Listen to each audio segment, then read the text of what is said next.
Is the new Walmart exclusive gold label Action Comics Superman an up and away improvement on the original? Or is this one flyboy you can fly by? Stick around to find out, and don't worry, there's going to be plenty of head swaps.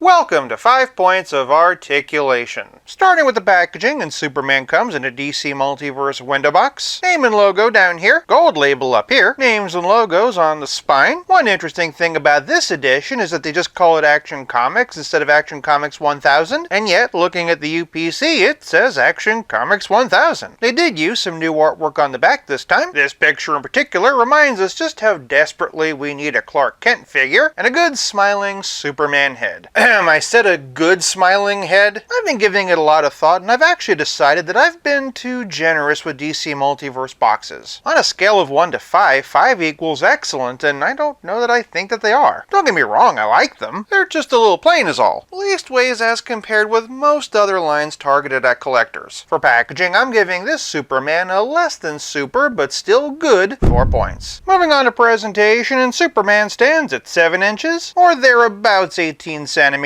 and is near complete reuse of the Action Comics Superman all the way back from Series 1 of DC Multiverse in 2020. The only differences are the upper torso and cape, but honestly they really do make a difference. Despite the limitations we'll be getting to as we get to them, Action Comics 1000 Superman has been my go-to soups, but one of the main things I have not liked about it is the logo. On the one hand, I kinda thought the metallic finish was cool, but what I didn't care for was how big and stretched out it is. Here, the new figure has been given an updated torso where the logo is simply painted on. As such, this looks more like a proper Superman symbol. Ironically though, now I'm kind of mixed on the fact that it's metallic. On this figure, it was a separate physical piece, so it kind of worked. Here, I just wish that they would have used the same red that they did for the trunks. I guess there is no pleasing me. Just kidding, the cape is now soft goods and wired, and has an S on the back. This isn't just one of my main criticisms of the original, but almost every DC Multiverse Superman. It's a small thing, but I can't tell you just how happy this makes me. I'm also totally happy with the length of the cape. Not only that, but the integration between the cape and the torso is really good. If you look really closely, you can see the seam, but still McFarlane's are some of the best. I also really like the silhouette it gives this new version of Superman. It's near impossible to see on camera, but the blue on the new figure is a bit deeper and richer, and overall it works really well. The sculpt suffers from having extra seams and panels, all those little McFarlane'izations, and upon closer examination I can see mine has just a touch of paint slop. The funny thing is I actually can't see it with my naked eye. It's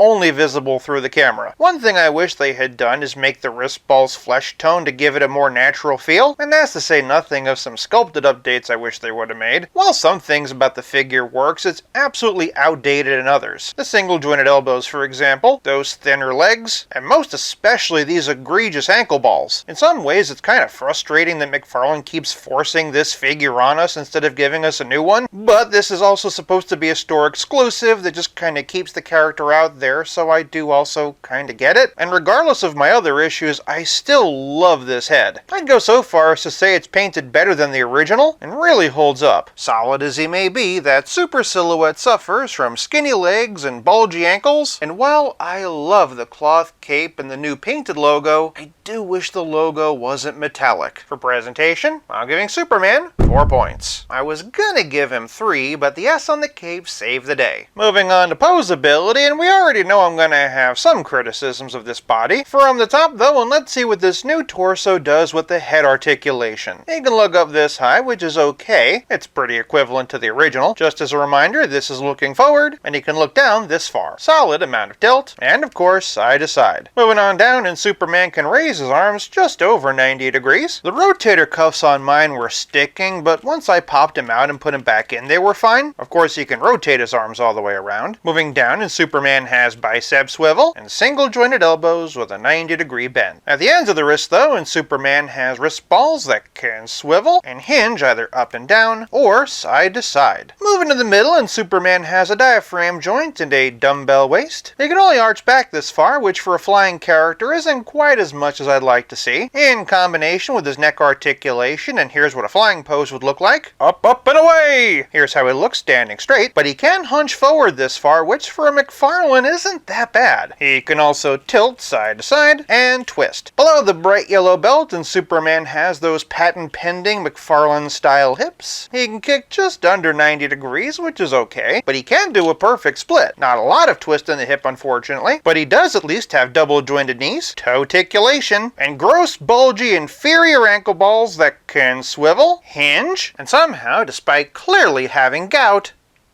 pivot. While the hunch forward is a little better than usual, the limited range in the diaphragm and especially those 90-degree single-jointed elbows really hold this back. For Poseability, I'm giving Superman 3 points. Moving on to Playability, and of course this is where Superman's gotten his biggest upgrade. First things first, we might as well talk about the cape. Not that McFarlane didn't do a good job of sculpting this, but the kinds of options that a wired cape gives you just really can't be competed with. And did I mention how happy I am about the S logo?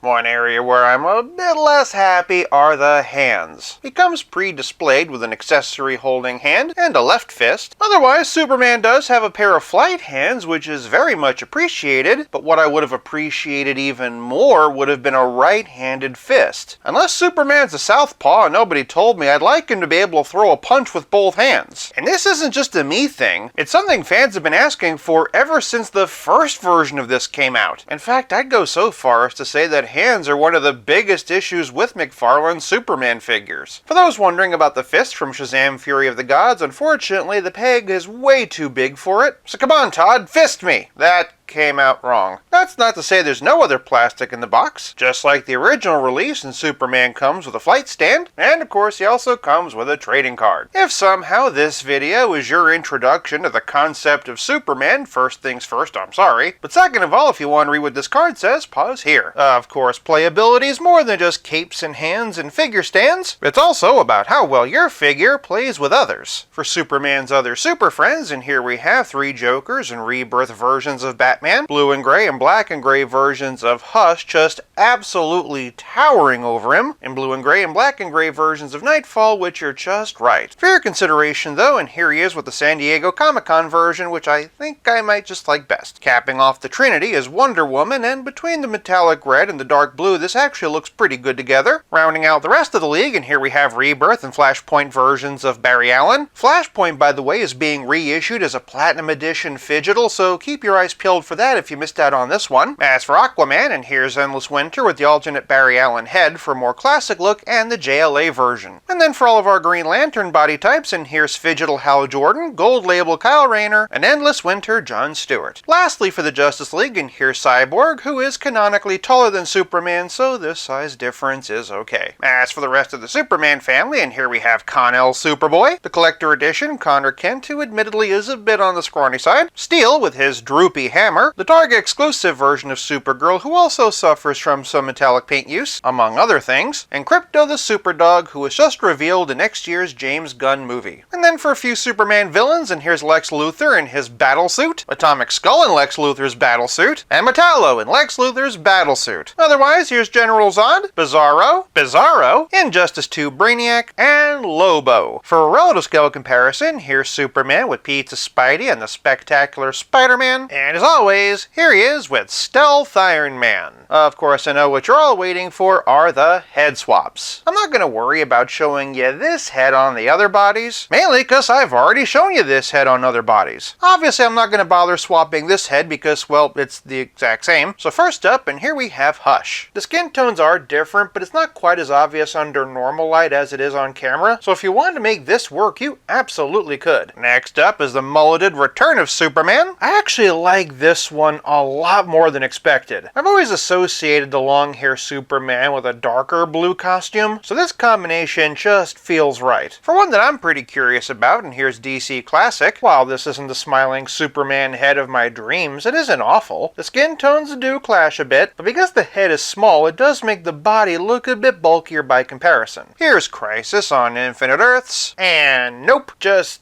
no. I'm not going to bother with a head swap because they're the same sculpt, but I did want to bring out Rebirth, mainly because I know a bunch of you were going to be curious if you could swap the limbs, but unfortunately the blues are a bit too different. For a few more heads though, and here's Action Comics #1. I do have mixed feelings about this one. I love the smile, but I do wish his eyes were a bit more open. Additionally, this head's a bit big and sits a bit low for this body. For a bearded option, and here's the Solar Suit version. If you'd like your Superman a bit more hirsute, this is a good head for it. The face is a bit pale, but that's an easy enough fix. For a version that would totally give you a fist, and here's Warworld. Truth be told, this feels kind of evil Superman from Superman 3. Also, the face is a bit swarthy compared to the neck. But hey, if we ever do get that Clark Kent figure, they can have an epic battle in a junkyard. For a live action option, and here's Henry Cavill. The good news is that if you like the Cavill head, it does look pretty good on this body. Even the skin tones aren't that far off. The bad news is that while pulling the head off, the hand snapped off too. Guess it's a good thing I just pre-ordered the new Doomsday 2-pack. And then for a couple of villain options, here's Superboy Prime. I know a lot of you really like this as a regular Superman head, and I do get why. The skin tones don't match, of course, and he does suffer from that side eye. But still, it's a good sculpt. And for one I'm curious about, Cyborg Superman. This is very encouraging. As a base for a classic style Cyborg Superman, I think there's a lot of potential here. And for this version, I do think the metallic logo works in its favor. Lastly, and I just want to bring out the Mezco 112 Collective version. The pegs don't match, you're going to have to use sticky tack with this one. Still, I love how these Mezco heads scale with McFarlane, and if you have that set, you've got a whole bunch of different expressions to choose from. Which one did you like best? Sound off in the comments. If, like me, Action Comics 1000 is your go-to Superman, this one is